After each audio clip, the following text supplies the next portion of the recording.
Session 53 recap, The Chains of Veyrun, told by Dar the Sellsword, back at the Last Lantern Tavern. At the tavern, I slammed my mug down on the table, foam splashing the floorboards. Listen close, you sorry lot, I growl, 'cause this was no simple road skirmish.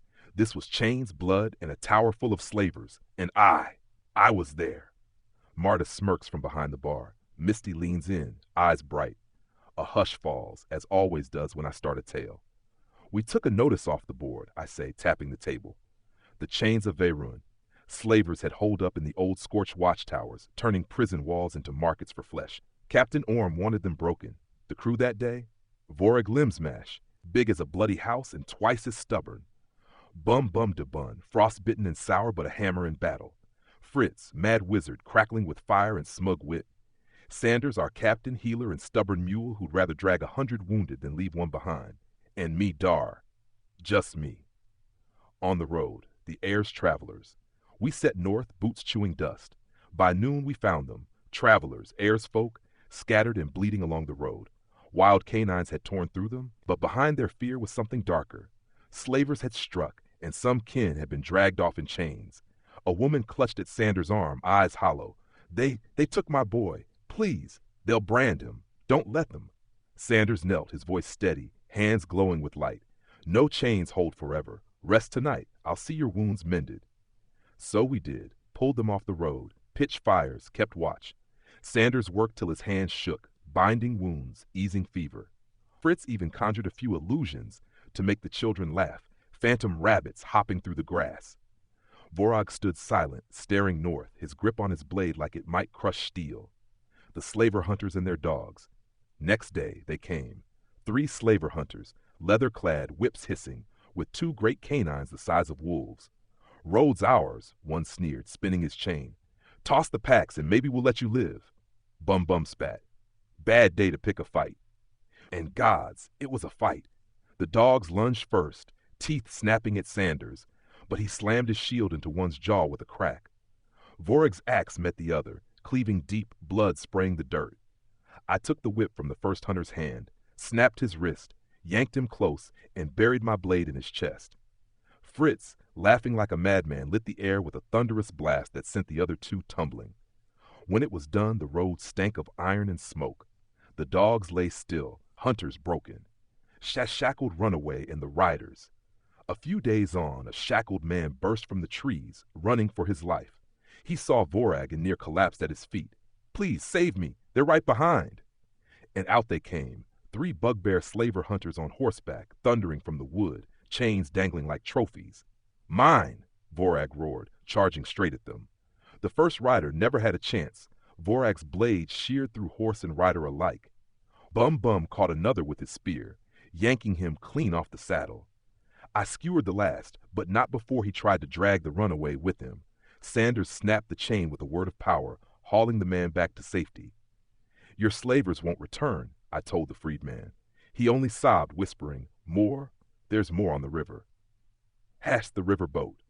He was right. Down by the river sat a boat, chained to the dock. On it, more captives, and one slaver waiting, axe in hand, scanning the woods for his riders. Should have stayed home, Fritz muttered, raising a hand. His firebolt took the bastard clean in the chest, setting him screaming. We charged, freed the captives, and claimed the boat. They whispered of a tower downstream. The watchtowers. The nest of this filth. The watchtower yard. We found it soon after. The towers loomed black against the sky, scorched by age, manned by slavers. They jeered when they saw us. Arrows flew, horns blared. The yard came alive with steel. I cut one across the throat while Sanders held a line of 3 at bay, shield high, chanting prayers that lit the air. Bum fought like a storm, his blade dripping, his voice booming frost. Fritz? He blew the tower door apart with cackling knock knock. We stormed through smoke. Inside the tower. Upstairs, 3 dozen more. Guards, slavers, a priest barking curses. The hall turned into a slaughterhouse. Chains whipped through the air. Biting into flesh. Vorag smashed one thug's skull clean against the wall. Sanders took a branding iron across the chest, gritting his teeth as he shoved it aside. I buried my blade in the priest's back, but the slippery bastard escaped, fleeing higher. By the time we stood breathing, blood dripping, the stairs were painted red. The slave master. Then came the top floor. He stood there, the slave master, armor black as ash. Around his shoulders, at the axe of Vorak's father, the limb-smash axe, runes still glowing. Vorak froze, then stepped forward. "That's mine," he growled, "and so is your life." The master only laughed. Your father screamed the same. What followed was carnage. He was a demon with that axe, blows struck like thunder, barely a scratch taken in return. He caught Sanders by the throat, hurled him out the tower window. We screamed, only for Sanders to reappear in a flash of light, battered but grinning. Bum, and I tried to flank him, but his guard was iron. Fritz hurled fireball after fireball, but still the bastard stood. At last, bleeding, he spat, "Not today," and leapt from the window himself. Vorak roared, chasing him to the riverbank. The master flung the axe aside. Vorak seized it, his father's weapon reclaimed. But Fritz, never one for mercy, flung another fireball into the river, boiling it in steam. The master surfaced, hair burned, armor cracked, but still alive. He lifted a single hand, middle finger raised high. Vorak shouted after him, voice shaking the valley, "I'll find you, and I'll kill you." The river swallowed the master. Gone. Returned to the tavern. We freed the captives, looted the tower, dragged the spoils home, and now, I finished my mug, slamming it down again. We sit here, alive. Captives free, axe reclaimed, tower in ruins. Vorak sits in the corner, silent, hand on the great axe. Fritz smirks, muttering, "Should have let me fry him." Sanders shakes his head, polishing his shield. Bum snores already, feet on the table. Me, I drink.